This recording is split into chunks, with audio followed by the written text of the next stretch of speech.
Good morning. Today we are going to discuss the basic properties of magnet. Okay. So before start, we'll start with the magnet.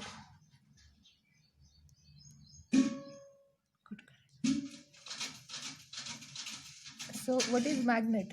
Magnet is the solid rigid body which attracts the iron and some other similar metals. Okay. So there are basic four types of a magnet.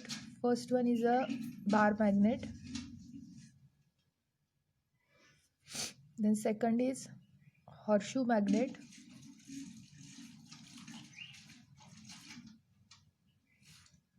Third one is magnetic needle.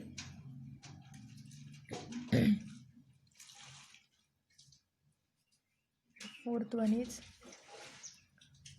magnetic compass. So out of these four types, this bar magnet and horseshoe magnet, these two types are most important for us. So here I will draw a bar magnet. So this is a bar magnet. For any magnet, we have two poles, N pole and S pole. Okay, and the imaginary line which is connecting this two pole, it is called as the axis of magnet. So this is the axis of magnet and these are the two poles of a magnet. Okay, now there are certain properties of magnet. The first property is like poles of a magnet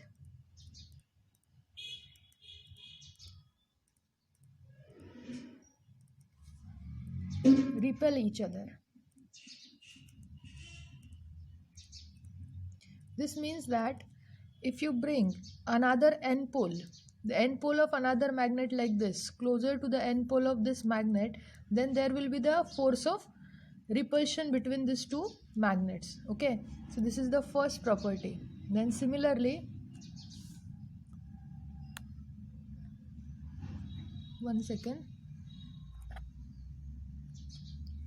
Now similarly, there is a second property of a magnet, that is, unlike poles of a magnet,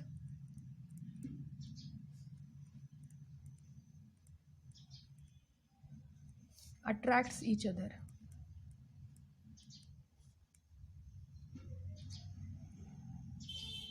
This means that if I brought another magnet, okay, whose S pole close to the N pole of this magnet, okay, then there will be the force of attraction. There will be the strong force of attraction between these two poles.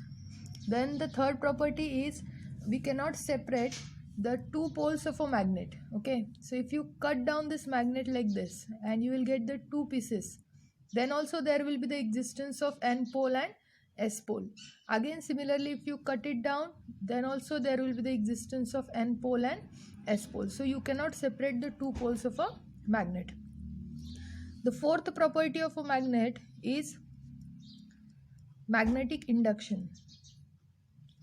What this magnetic induction is, that we will see in a further lecture. And the last one is magnetic retentivity.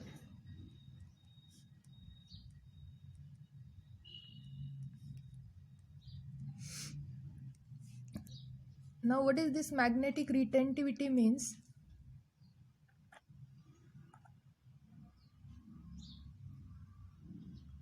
This magnetic retentivity is the property of magnet to retain its magnetism after removal of magnetizing force. Okay, so these two property we will discuss afterwards in a brief. Okay, so we will move forward now.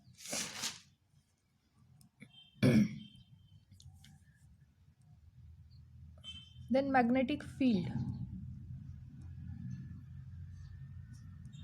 How we are experiencing a magnetic field. So this is our bar magnet with the N pole and S pole. So what is the magnetic field? It is the area surrounded to magnet. Okay, within this area we are experiencing the force which is produced by this magnet, or the magnet has an influence on its on the surrounding medium. Okay, the region around the magnet within which the influence of the magnet can be experienced, that field or that area is called as magnetic field. Now, how magnetic field we are denoting? So we are denoting the magnetic field with the help of magnetic lines of forces. So these are the magnetic lines of forces like this.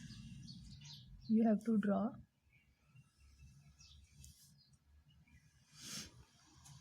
So these are the magnetic lines of forces.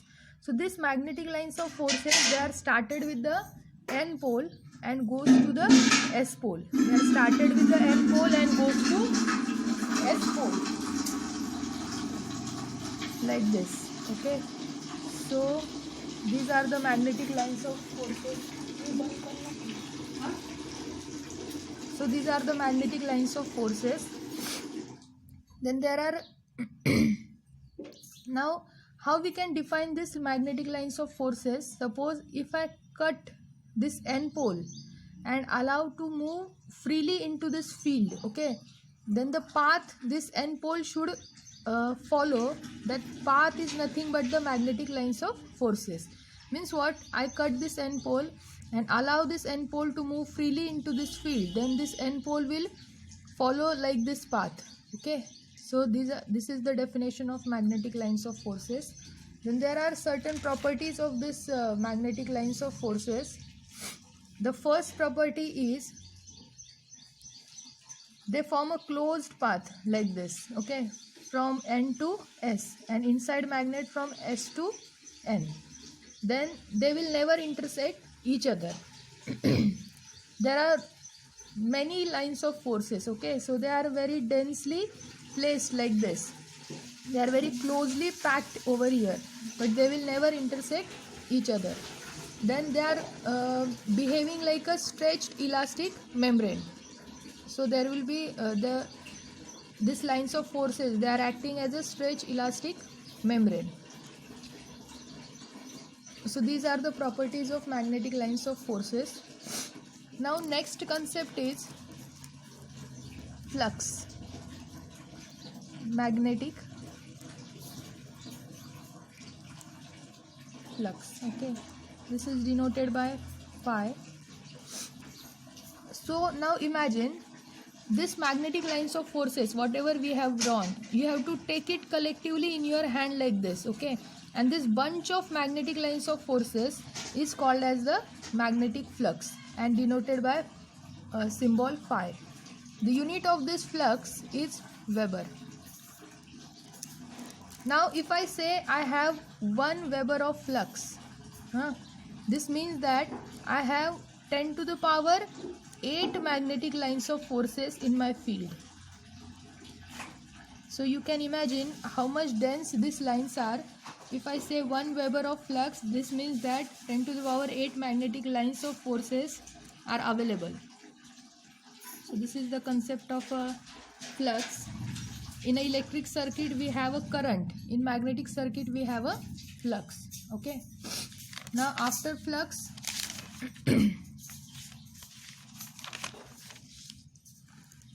we will move to flux density, okay, magnetic flux density.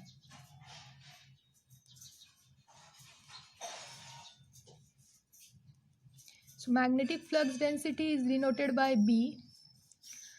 Now we have seen this, okay, these are the fluxes, the fluxes per unit area, but area how? The area is perpendicular, okay, so these fluxes are passing like this, and how much area, the perpendicular area this flux are going to cut, that is nothing but the magnetic flux density. So the flux per unit area is nothing but the flux density. How much fluxes are present per unit area, this concept is nothing but the magnetic flux density. If I say this much area I am having, and in this area there are suppose 10 to the power 8 flux lines are going, okay, so 10 to the power 8 fluxes upon area, this is nothing but the magnetic flux density. The unit of this is Weber per meter square. Or also generally we are using unit is a Tesla. This is the concept of magnetic flux density. Then after magnetic flux density we have magnetic field intensity.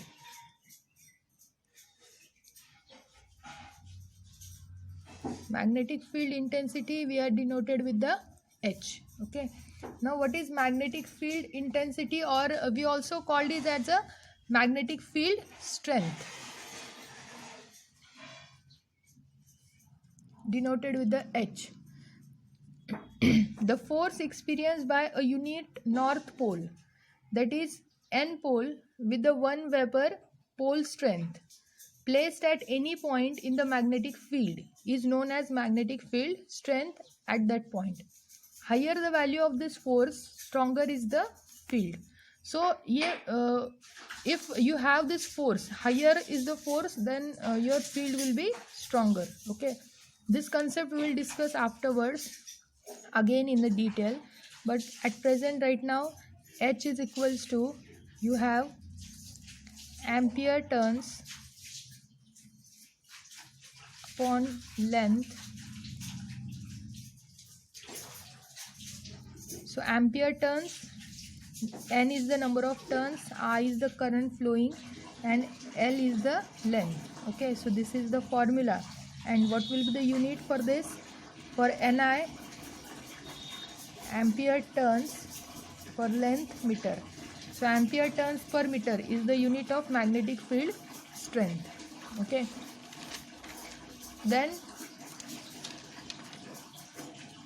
there are two laws. There are two fundamental laws of magnetism. Okay, that we will discuss.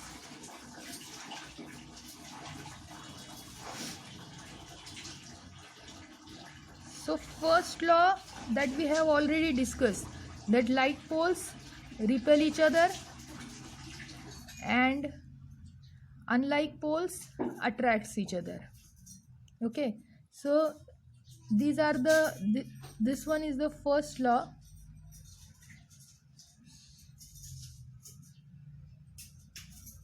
Now what is the second law? This second law is also called as the Coulomb's law. Okay, because this invention is done by the scientist Coulomb. Coulomb's law. So according to this law, the force exerted by one pole on the another pole, the force F exerted on a one pole on the another pole of a magnet is directly proportional to the product of its pole strength.